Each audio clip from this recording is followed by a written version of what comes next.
അടിയന്തര പ്രമേയത്തിലെ ആശയക്കുഴപ്പത്തിൽ പ്രതിപക്ഷ നേതാവ് വി.ഡി. സതീശനെതിരെ യു.ഡി.എഫിനുള്ളിൽ അതൃപ്തി. കൂടിയാലോചനയില്ലാത്തത് തിരിച്ചടിയായെന്നാണ് രമേശ് ചെന്നിത്തല അടക്കമുള്ള മുതിർന്ന നേതാക്കളുടെ നിലപാട്.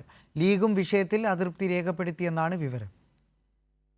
മലപ്പുറം വിഷയം സഭയിൽ അടിയന്തര പ്രമേയമായി കൊണ്ടുവന്നതും സർക്കാർ ചർച്ചയ്ക്ക് തയ്യാറായതും പ്രതിപക്ഷത്തിന്റെ കണക്കുകൂട്ടൽ തെറ്റിച്ചു.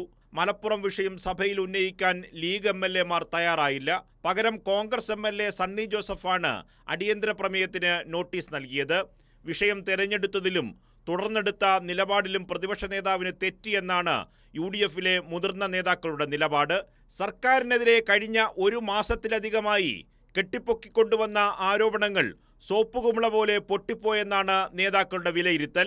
സഭയ്ക്കുള്ളിൽ വി.ഡി. സതീശൻ സ്വീകരിച്ച സമീപനങ്ങൾ പാളിയെന്ന വിമർശനം രമേശ് ചെന്നിത്തലയടക്കമുള്ള നേതാക്കൾക്കുണ്ട്.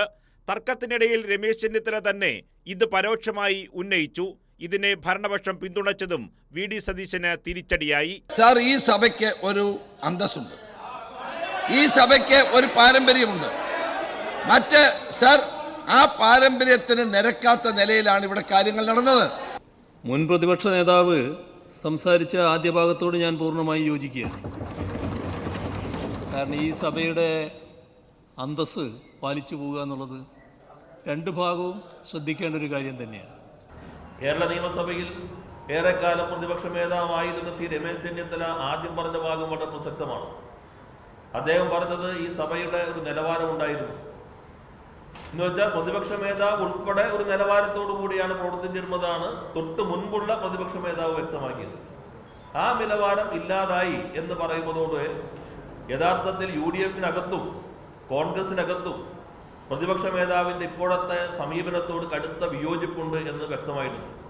അതേസമയം മലപ്പുറം വിവാദം ഉന്നയിച്ചാൽ സ്വർണ്ണക്കടത്ത് വിഷയമടക്കം മുഖ്യമന്ത്രിയുടെ മറുപടിയിൽ ഉണ്ടാകുമെന്ന ആശങ്ക ലീഗിനെയും പിന്നോട്ട് വലിച്ചു.